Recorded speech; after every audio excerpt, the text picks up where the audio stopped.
नाम का ऐसा अभ्यास कि नाम रुके ना, हमसे रहा ना जाए, हमको कसम दिला दी जाए तो भी ना रहा जाए। जो नाम में तुम्हें प्रियता हो गई, अब क्या दुर्लभ रह गया। आगे जब इसका फल प्रकाशित होगा तो सच्चिदानंद भगवान का मिलन, तो हमारा स्वभाव बन जाए कि रहा ना जाए बिना भजन के, हमारा जीवन भजन बन जाए। मत प्राणा उसे ही कहते हैं, हर श्वास में भगवान का स्मरण। गोपीजनों के लिए भगवान ने कहा मन मनस का ता मन मनस का मत प्राणा मदर्थ त्यक्त दहिका। मन मनस का, उनका मन मैं हूं, उनका प्राण मैं हूं। गोपियों के हृदय में श्री कृष्ण प्राण है, गोपियों के मन श्री कृष्ण है। मेरे लिए समस्त देह सुखों का त्याग कर दिया। ये देखो, भगवत प्राप्ति ऐसे नहीं होती। मेरे मन से जीवित हैं गोपियां। भगवान ने कहा मेरे प्राण ही गोपी के प्राण है। भगवान के प्राणों से अनुप्राणित, भगवान के जीवन से जीवित। ये क्यों? भगवद स्मरण। हर श्वास तो भगवान को प्राण समर्पित, हर वृत्ति तो चित्त और मन समर्पित, पूरा निश्चय भगवान मेरे तो बुद्धि समर्पित और अहम भगवान के दासत्व में समर्पित। जब श्री भरत जी महाराज चित्रकूट जा रहे हैं तो भरद्वाज जी के आश्रम में तो उनको रात्रि में बड़ा संकोच हो रहा है भरद्वाज जी से एकांत में मिलने की, क्योंकि भरत जी को एक अंदर चुभन थी कि मेरे को ही लक्ष्य बनाकर कैकेयी मैया ने राम जी को 14 वर्ष का वनवास, तो बड़ा कि मैं ही ऐसा कलंकी हूं जिसके कारण मेरे प्रभु को इतना कष्ट, तो बड़ा सकुच कर रहे थे। और वहां चर्चा हो रही थी। भरत जी पधारे हैं तो कहा भरत सरिस को राम सनेही, जगु जपु राम राम जपु जेही। अरे भरत जैसा राम प्रेमी कौन हो सकता? सारा संसार राम राम जपता है, पर राम जी क्या जपते हैं? श्री भरत श्री भरत श्री भरत। भरत सरिस को राम सनेही, जग जपु राम राम जपु जेही। भरत जी के समान कौन प्रिय? क्यों? भरत जी जैसे राम जी को निरंतर जपते, से राम जी श्री भरत ऐसा जपते हैं।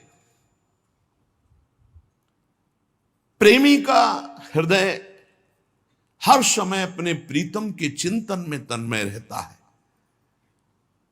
विलक्षणता उसी में आती जो निरंतर भजन परायण रहता है। भगवान का स्वभाव, भगवान की महिमा, भगवान का प्रभाव उस भक्त के हृदय में उतरने लगता है जो निरंतर भगवत चिंतन परायण रहता है। यहां सावधानी रखनी है। भजन परायण होने पर भी हमारे अंदर चाह नहीं पैदा हो रही तो कोई न कोई हम में त्रुटि हो रही है। जिसको अपने साध्य का पता है, मेरा साध्य क्या है, श्यामा श्याम, तो फिर राजी कैसे हो रहे हो और से? जब तुम्हारा साध्य श्यामा श्याम है तो तुम राजी कैसे हो रहे हो और बात से, धन से, संपत्ति से, प्रणाम से, नमस्कार से? जब तुम जानते हो ये मिथ्या है, तुम्हारा साध्य परमात्मा है, तो तुम परमात्मा के सिवा अन्य किसी से कैसे राजी हो गए? साधना की विघ्न जिनसे हमें बचना है, ये विघ्न है। अपने आराध्य देव साध्य के बराबर किसी को नहीं रखना। ये बात समझो। किसी वस्तु, व्यक्ति, स्थान, घटना, परिस्थिति, कैसे तुम राजी हो गए कि प्रभु का विस्मरण? जैसे हम किसी व्यक्ति से मिलने में प्रभु को भूल गए तो वो व्यक्ति प्रभु से बढ़कर हो गया। किसी वस्तु के भोग में हम प्रभु को भूल गए तो वस्तु प्रभु से बढ़कर हो गए। साध्य की ओर जिसकी दृष्टि नहीं है वो साधक किस बात का? अपने को जो एकांत रूप से भगवत प्राप्ति के मार्ग में चलाया है उसी को साधक कहते हैं। और जो हर समय साध्य को लक्ष्य रखता है वही साधक, प्रवीण साधक है। अपने कार्य में, अपनी साधना में, अपने मार्ग में दूसरे की तरफ ताको झाको मत, चुपचाप चलते रहो। साधक को हमेशा ध्यान रखना चाहिए, हमें कभी लक्ष्य को भूलना नहीं है। हमारा लक्ष्य क्या है? खड़े हैं तो हमारी दृष्टि बिल्कुल मंत्राकार, कार्य में है तो नाम जप। जी, जब पूछे क्या चल रहा है, आपकी कृपा से चल रहा है। उत्तर यही होना चाहिए, झूठ नहीं, सत्य यही होना चाहिए। लक्ष्य को भूल गए जिस मिनट, जिस सेकंड, उससे बड़ी हानि क्या है? तुम साधक क्या हो? हानि हरिवंश के नाम अंतर परे, का हनुमंत विपत्ति प्रभु सोई, जब तो सुमिरन भजन न हुई। हरि बाबा ने एक दृष्टांत में बताया कि एक सिद्ध फकीर एक संत की झोपड़ी पर गए तो वहां गड्ढा बना हुआ था सामने और घुटनों का भी। उनका शिष्य और संत जन थे, तो उनका ये क्या है? बोले हमारे गुरुजी यहां दंडवत करते हैं। कहा ऐसे चिकने चट्टान में भी गड्ढा बन गया, इतनी दंडवती करते हैं? बहुत गदगद कंठ हुए और कहा बहुत दिव्य संत हैं जो इतनी दंडवतें रोज प्रभु को करते हैं। तो आकाशवाणी हुई कि इनकी दंडवतों से मैं खुशी नहीं हूं। तो सिद्ध फकीर जो थे, संत, वो रोने लगे। इतने में वो महात्मा आ गए। अरे देखा कि संत तो प्रणाम किया, उनका दंडवती करना स्वभाव था, प्रणाम किया।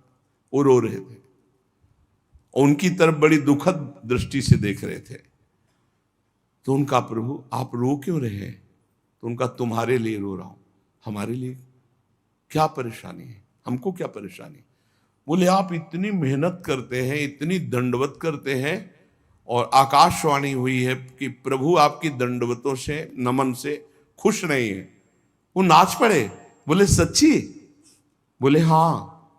बोले प्रभु ये तो बड़ी खुशी की बात है कि मैं दंडवती करता हूं, प्रभु को ही पता है, प्रभु देख रहे हैं कि मैं उनको दंडवती करता, इसमें रोने की क्या बात है? ये तो बहुत खुशी की बात है।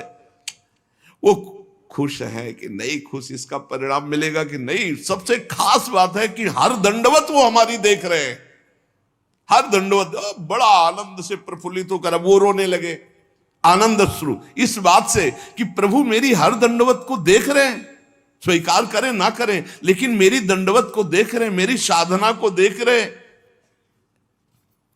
थोड़ी देर में यह आकाशवाणी फिर हुई, ऐ संत मैं तुम पर बहुत प्रसन्न हुआ, तुम जो चाहो मांग सकते हो। तो जो सिद्ध महापुरुष आए हुए थे उन्होंने कहा अभी तो आपने आकाशवाणी की थी कि इनकी बंदगी, इनकी दंडवत से आप प्रसन्न नहीं, अभी आप कहते हैं मैं बहुत प्रसन्न हूं, तो इतनी देर में कौन सी साधना हो गई? बोले इतनी देर में जो इनका अपनापन मेरे लिए है, उमंग है, वो इनकी जो जागृत हुई, उसी उमंग और अपनेपन से मैं बहुत प्रसन्न हो गया और इनकी साधना पूर्ण हुई। एक क्षण लगता है। हमको ये नहीं देखना कि इसका परिणाम क्या होगा। हमको अपनी दिनचर्या, अपनी नियमावली करना, इसी से भगवान भी कह दे मैं प्रसन्न नहीं, तो ये बात तो है कि आप देख रहे हो ना, बस इतनी बात बहुत है, आप देख रहे हो बस। शनै शनै रूपर में बुद्धिया धृति गृहीतया आत्मसंस्थम मनः कृत्वा न किंचित चिंतयेत। धीरे धीरे ऐसा अभ्यास बनाओ, सब जगह से मन को बार बार हटाकर नाम में लगाओ और कुछ चिंतन ही न हो, अपने प्रभु का भजन। दूसरी किसी वस्तु, व्यक्ति, चीज का चिंतन ना होने पावे। जहां जहां मन जाए वहां वहां से हटा करके अपने लक्ष्य में, अपने प्रभु में। साधक धैर्यवान होना चाहिए, विश्वासी होना चाहिए, विचलित नहीं हो जाना चाहिए कि अरे बहुत प्रयास किया मन नहीं लगा। नहीं, हम प्रयास करते रहेंगे। जब हम रात्रि में टहलते हैं तो एक राधा राधा राधा राधा राधा राधा राधा राधा राधा राधा राधा राधा ये ऐसे आवाज आती है। वो कोई साधक करते हैं, बहुत अच्छा लगता है कि मानो 1:45-2 बजे नींद आ जाए, खड़े हुए बालकनी में नाम राधा राधा राधा राधा राधा राधा राधा राधा, अरे यहां मेहनत करनी, मेहनत करके प्रयत्न करके हमको अपना मन भगवदाकार बनाना, चिंतन परायण बनाना। बहुत अच्छा लगता है जब साधक कोई साधना में प्रवृत्त होता है। थोड़ा जाग, अपने स्वरूप पे जाग, इन सबको झटका मार। बहुत जोर का तुम्हारे पास करंट पावर है भगवान का, तुम में जो शक्ति है उसको जागृत करो। बहुत शक्तिवान हो तुम, साधारण नहीं हो, भगवान के जन हो। जब तक हमारी भजन में रुचि, भजन में प्रवीणता, हम भगवान को अपना जीवन दे दें, ये जीवन केवल भगवान की प्राप्ति के लिए है, तो भगवान हमको वैसे संग करवा देंगे, वैसे ही भजन मिला। एक चीज तो समझ लो, साधक वही जो जिद्दी स्वभाव का, ये बात समझ लो, साधक वही जो जिद्दी, भजन में जिद करके लगना पड़ता है। जैसे भजन में पूर्व में था कि बैठे, थोड़ी देर भजन हुआ, फिर नींद आने, खड़े हो गए और टहल रहे हैं, बाहर निकल करके टहल। हमें नींद में समय बर्बाद नहीं करना। एक नियत समय तुम्हें दे दिया देह को सोने का, 5 घंटे 4 घंटे 3 घंटे, जितना अभ्यास में ले पाए। इसके बाद अब नहीं कि तुम झटका मारो। हर प्रयास किए, ठंडा पानी बिल्कुल ठंडा रख लिया है, सर्दी में कंबल ओढ़ा नहीं, पूरा अब ठंडी में कांप, अब नींद आवे, लड़ा जाता है। बहुत आनंद का विषय है जिस मार्ग में आप चल रहे हैं। अपने आप को भगवान के चरणों में समर्पित करके निरंतर भजन का अभ्यास, तो तेसा महम समुद्धरता मृत्यु संसार सागरात भवामि नचिरात पार्थ मैयावेशित चेतसाम। इस शब्द पर ध्यान करो, मैयावेशित चेतसम, मेरे में आवेश चित्त वाला। भजन का आवेश हर समय बना हुआ है, भजन का आवेश और कोई चाह नहीं।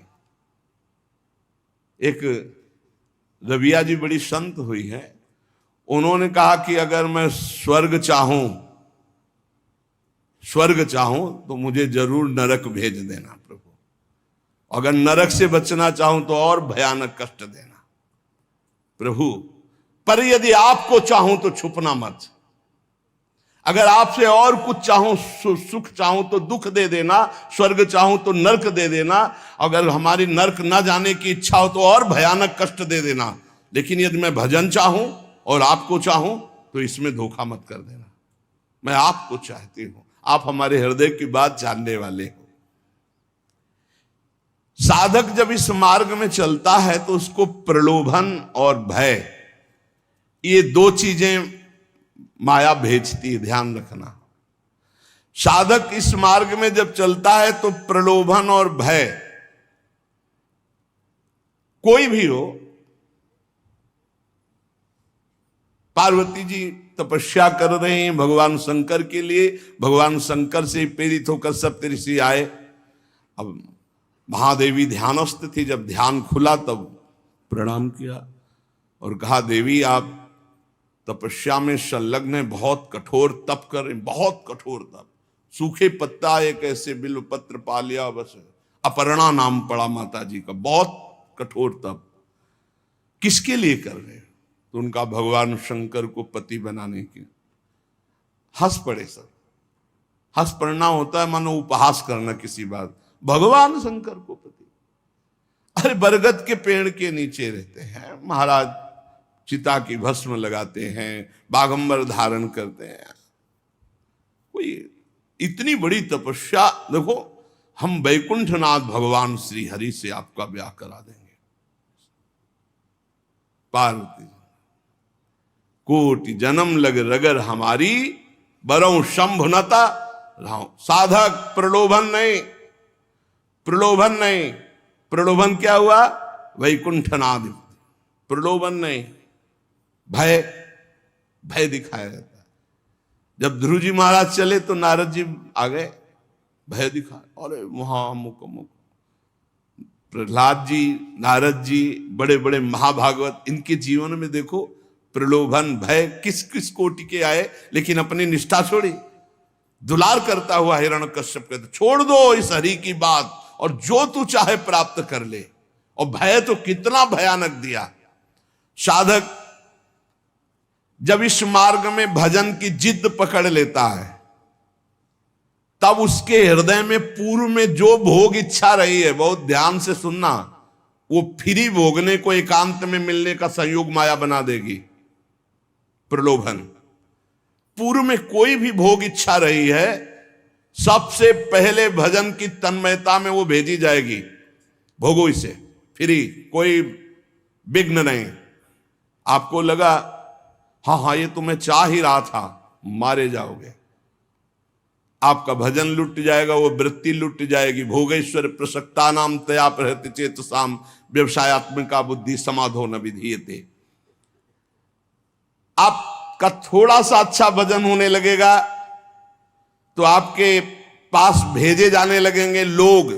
ध्यान से सुनिए, बड़े भजनानंदी है, लियो सेव अंगूर, ये ले, वो ले, ये रुपया की गड्डी, कभी कोई जरूरत हो फोन नंबर ले, ये ले फोन हो, उसमें ये भगवान की माया आपके भजन की एकांतिक वृत्ति को छीनने के लिए व्यवस्था भेज रही है।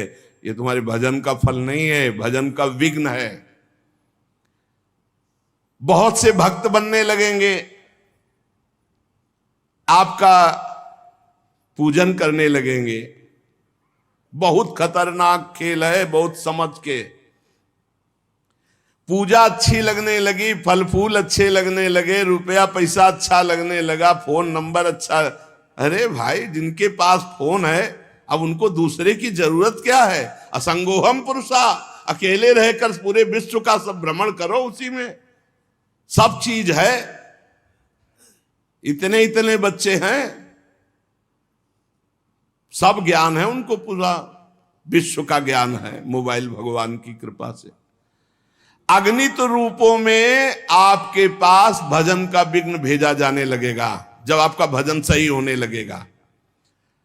कुछ तो बड़ाई करने वाले भेजे जाएंगे, मोचू पड़ी बोलने वाले। बचना चाहिए इसों से, जलन पैदा होनी चाहिए। जब माया ये जान लेती है कि भगवान बनना चाहता है, तो वो मायापति तो सिर्फ भगवान ही है, वो ऐसे प्रश्न फेंक देती है कि वो अपने आप चिल्लाने लगता है कि मेरे जैसा आदम कोई नहीं है। बड़ाई सुनकर अच्छी लगने लगे, साधन मार्ग के पथिक को बच के, साधन की सिद्धावस्था है, सबके चरणों में वंदना करो, सब इष्ट रूप है, हम सबके दास हैं। शो अनन्य गति जाके असमति न टरे हनुमंत, मैं सेवक सचराचर रूप स्वामी भगवंत। कहीं धोखे में मत आ जाना। मान देने वाले, पूजा करने वाले, फूल चढ़ाने वाले, प्रलोभन देने वाले, ये तुम्हें भ्रष्ट करने आए हैं, तुम्हें ऊंचे उठाने नहीं आए। ध्यान रखना। जो बड़ी बड़ी बातें आपके सामने प्रशंसा की करें, आप सुनो तो जान लेना ये भ्रष्ट करने के लिए माया ने भेजा है। ये माया का पार्षद है। मुझे राधा राधा राधा राधा, सावधान, हे हरि बचाओ, हे प्रियाजू बचाओ। अगर इनसे बच गया तो आगे सिद्धियां आती है। सिद्धियां किनको आती हैं? जो इन सब से बच गया। अगर सिद्धियों से बच गया तो बड़े बड़े देवता हाथ जोड़कर खड़े हो जाते हैं और कहते हैं आपको जो सुख चाहिए, आप देवलोक चलो, अभी आपको भ्रमण कराते हैं, आप जो सुख चाहिए। जब मृत्यु लोक चाहो, मृत्यु लोक में कोई जान नहीं पाएगा। जब चाहो देवलोक, जब चाहो जिस लोक का भोग, क्योंकि भगवान को प्राप्त करना चाहना, भजन करना, भगवान को प्राप्त करना चाहना, तो उसकी चाह को बदलते हैं। देवता लोग हाथ जोड़कर खड़े हो जाते हैं। बड़े बड़े देवता लोकपाल उसके सामने आने लगते हैं। आप वरुण लोक चलो, आप इंद्र लोक चलो, आप वायु लोक चलो। साधक भय और प्रलोभन आखिरी तक, जब तक भगवान के दर्शन न हो जाए, कुछ स्वीकार न करे। इनसे बचा रहेगा तो भजन सफल हो जाएगा। एकनिष्ठ साधक ही जीत सकता है इन प्रलोभन और भय से। अपने गुरुदेव को आदर्श मानकर बस उनकी आज्ञा पर छुप करके, अपने आप को छुपाकर भजन करके भगवत साक्षात्कार कर ले। फिर भगवान जब करवाना चाहते हैं जगत मंगल, फिर वो सारी जिम्मेवारी उनकी होती है। हमारा मार्ग कैसा है ये हमें केवल गुरुदेव से देखना है और किसी व्यक्ति से सलाह नहीं लेनी है। फिर हमें कोई बुरा कहता रहे तो हमें कोई परेशानी नहीं, क्योंकि हम गुरुदेव से मिलकर चल रहे हैं। बस साधक मार्ग पर चलने वाला है, अभी सिद्ध तो हुआ नहीं, इसलिए उसे कभी भूलकर कोई दूसरा भरोसा नहीं कर लेना है। भरोसो जाहि दूसरों सो करो। अगर किसी का भरोसा कर लिया तुम्हारा मार्ग रुक जाएगा। भरोसो जाहि दूसरों सो करो। मोही तो सावन के अंधे जो सूझत रंग हरो ही हरो। हमारी महारानी, हमारी लाडली जो जैसे रखे वैसे हम महानता आनंद का अनुभव करेंगे। दूसरे से नहीं, बने तो रघुबर ते बने, बिगड़े तो भरपूर, तुलसी और अंते बने ता बनवे पे धूर। अनन्यता, निष्ठा, इष्ट प्रियता। जिसने संसार में किसी और का भरोसा कर लिया, बस बहुत बहुत बदल जाता है। हाँ, बहुत बदल जाता है।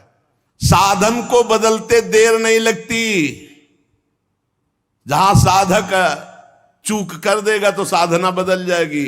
साधना होने लगेगी मान की, प्रतिष्ठा की, भोगों की। आप सच्चे गुरु, सच्चे आचार्य के बन करके चलो तो आगे ही आगे मार्ग आपको प्रकाशित करते चले जाएंगे। गुरुदेव पूछने की जरूरत नहीं, आगे का मार्ग खुद दिखाई देने लगता है। सच्चे साधक को मार्ग पूछना नहीं पड़ता, ये अध्यात्म में अपने आप आगे प्रकाशित होने लगता है। सफलता आपके चरण चूमेगी यदि सावधान रहे तो। और अगर इन विषयी पुरुषों के फंसाव में आकर फंस गए, भटक गए, तो फिर बदल जाएगी, साधना बदल जाएगी। परमार्थ में बहुत सावधान। एक भी जीवन भर कोई अपना नहीं होना चाहिए, पूरे विश्व में कोई पराया नहीं होना चाहिए। ये चतुरता उपासक की। एक भी पूरे जीवन में अपना नहीं होना चाहिए, पूरे जीवन में, और पूरे विश्व में कोई पराया नहीं होना चाहिए। समझ लो, जो सबसे परे सबसे भरे उसका सेवक कितना प्रवीण होता है। साधक साधना में सावधान, उसके बीच में प्रलोभन आएंगे भगवत प्राप्ति के बीच में, चाहे वो सिद्धियों का, चाहे देवताओं का हो। लोक की तो बात ही क्या, केवल अपने इष्ट के लिए जो धुआंधार भजन में लगा हुआ है, कहीं विश्राम नहीं, कहीं कोई चाह नहीं, वो निकल जाता है। सालोक के सारिष्ट सामीप्य सारूप्य एकत्व मप्युत दीयमानम न ग्रहणंति बिना मत सेवनम जना। भगवान का भक्त इन मोक्ष सुखों को स्वीकार नहीं करता। सिद्धियां और देवता या अन्य सुखों की तो बात जाने दो। ध्यान रखने की बात है कि अनन्य प्रेमी, अनन्य भजनानंदी ही भगवत साक्षात्कार करता है।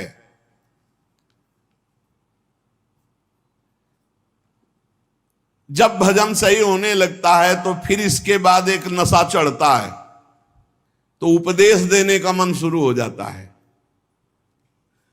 बहुत उत्तम महापुरुष है भाई जी महाराज। साधक को बचाने के लिए एक छोटी छोटी सी बात को उपदेश लोगों को दे करके, अपने को श्रेष्ठ समझ करके वो भजन से उतरने लगता है। जीवन आपको याद होगा पीछे सुमति, जब नरकों के चरित्र का जो, उसमें सुमति जी का इसी में परमार्थ बिगड़ गया था। थोड़ी भी बात अभी जीवन में अध्यात्म की आई नहीं, उपदेश शुरू कर दिया तो भ्रष्ट हो जाओगे, नष्ट हो जाओगे। एक संत गए थे श्री सीताराम ओंकार नाथ जी महाराज जी के पास, तो देखा और कहा कि क्या करते हो? तो हम कहा कि उपदेश कर, प्रवचन। तो उन्होंने कहा था वैसे है मंगलमय कार्य, लेकिन भ्रष्ट होने में देर नहीं लगेगी। ये सिद्ध पुरुषों का, जो भगवत प्राप्त महापुरुष है, उनको अन्य साधक इस चक्कर में न फंसे। भगवान अगर इतनी सामर्थ्य दिए तो बात अलग। भगवान की चर्चा करना बहुत अच्छा है, भाई जी महाराज कह रहे, सुनना अच्छा है, लेकिन इसके बाद का जो परिणाम है, प्रणाम नमस्कार वाह वाह यश कीर्ति, वो तुम्हें भ्रष्ट कर देगी यदि भगवत प्राप्ति नहीं हुई है। बहुत बुराइयों को अवकाश मिल जाता है प्रवचन करने वाले पर आक्रमण करने का। अच्छे से फुर्सत में हमारी बात चिंतन करना, एकांत में।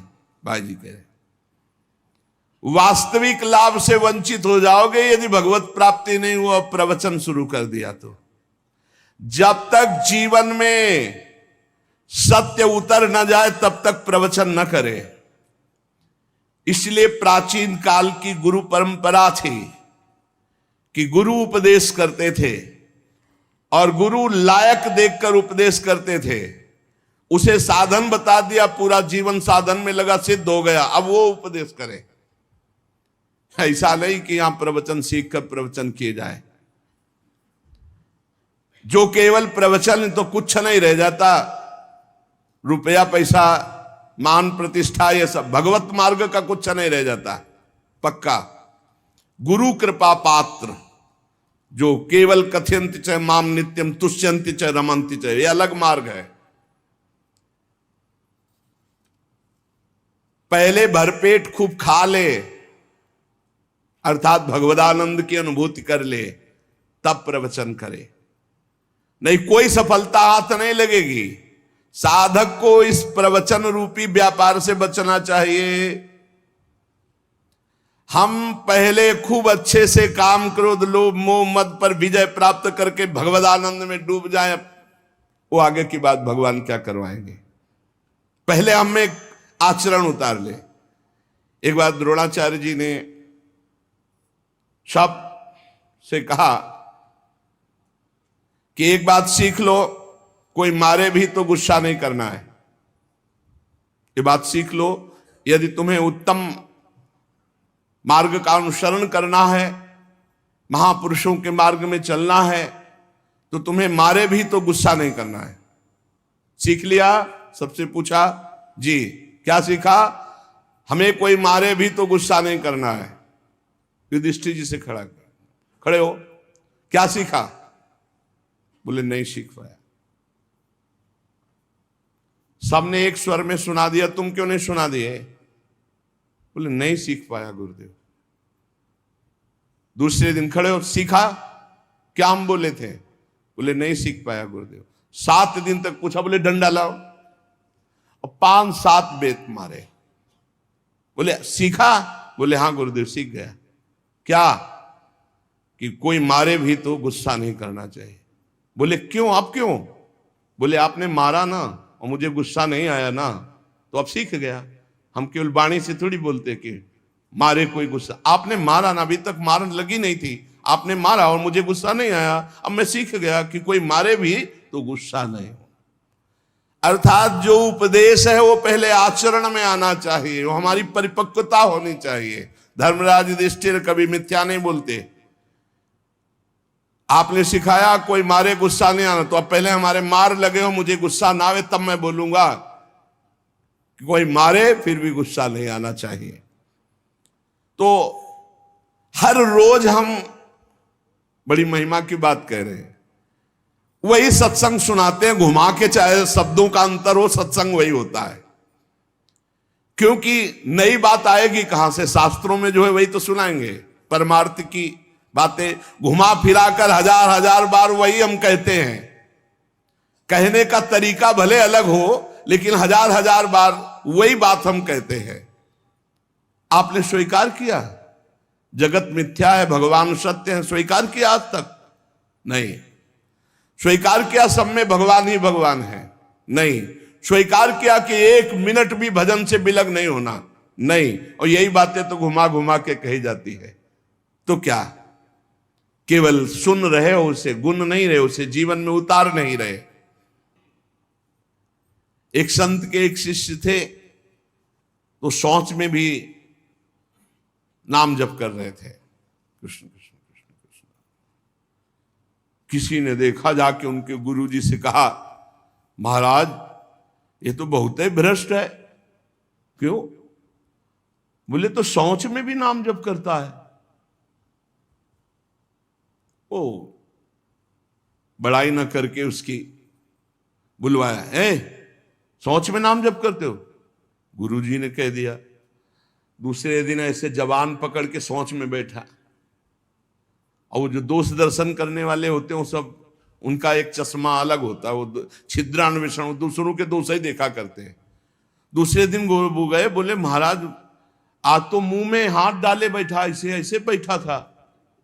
तो बुलाया और कहा, भाई वैष्णव होकर तुम अवैष्णव काम करते हो, शौच के समय ऐसा नहीं, मुख में हाथ क्यों डाले थे? तो रोने लगे, बोले गुरुजी आपकी आज्ञा भी नहीं टाल सकते और मुझसे नाम के बिना रहा नहीं जाता, इसलिए मैंने जवान पकड़ा कि जवान से नाम ना निकले, पर उस समय भी हृदय से चल रहा था, हृदय से लगा लिया और कहा बेटा तुम्हारा जीवन धन्य हो गया।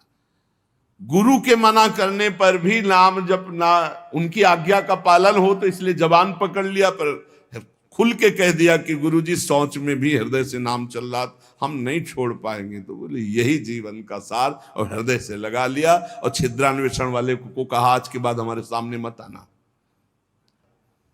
एक संत के पास एक गए, बोले 18 साल से आपने कहा था राम राम जप को, तो हमने जप किया, लेकिन हमको कोई दिव्यता तो समझ में आई नहीं। तो उनका अच्छा हमें गुरु मानते हो? बोले हाँ गुरु मानते हैं, आपको पक्का मानते हैं। बोले तुम्हें हमारी कसम है, बस कल तक ये नाम ना जपना, फिर कल आओगे तो हम ऐसा मंत्र देंगे कि बहुत जल्दी तुम्हारे को सिद्धि प्राप्त हो जाएगी। तो ठीक है, प्रणाम करके चले, शुरू अभ्यास। अब गुरुजी ने कसम खवाई तो सीढ़ी नहीं उतर पाए, रो के आए, बोले गुरुजी ऐसा तो नहीं हो सकता, अब नाम तो नहीं छूट सकता गुरुजी, आपने कसम खवा दी, इतनी देर में कितने नाम चल गए गुरुजी, अब ऐसा नहीं। बोले बस यही मिला 18 साल से। नाम जपने में बहुत पुराणों का ज्ञान है, आपको शास्त्रों का प्रवचन है। नाम जपने ही बड़ी बड़ी यज्ञ कर रहे हो तो देवलोक जाओगे, उच्च पदों को प्राप्त करोगे, उनका भोग भोग कर फिर मृत्युलोक में जन्मोगे।